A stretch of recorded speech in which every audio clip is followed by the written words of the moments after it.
High বন্ধুরা, তোমরা সবাই কেমন আছো? আশা করি খুব ভালো আছো। আমিও খুব ভালো আছি। আজকে তোমাদের সঙ্গে শেয়ার করতে চলে এসেছি আম পোড়া শরবত। দারুণ লাগে আম পোড়া শরবত। প্রথমে আমটাকে ভালো করে ধুয়ে গ্যাসে পুড়িয়ে নিয়েছি। তারপর পরিমাণ জিরে ভেজে নিয়েছি।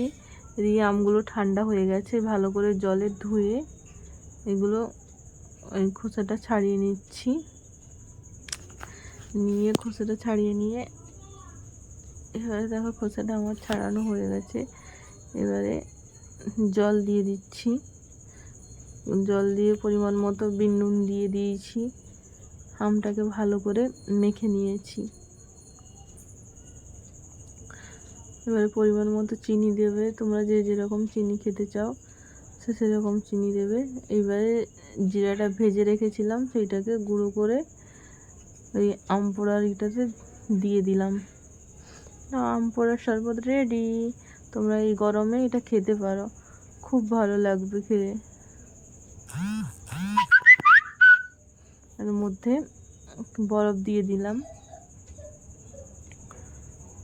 এবার আমার আম পোড়ার শরবত রেডি। এবারে আমার বর খেয়ে বলবে কেমন হয়েছে। দেখো, ও খুব সুন্দর হয়েছে বলছে। তোমরাও চাইলে খেতে পারো।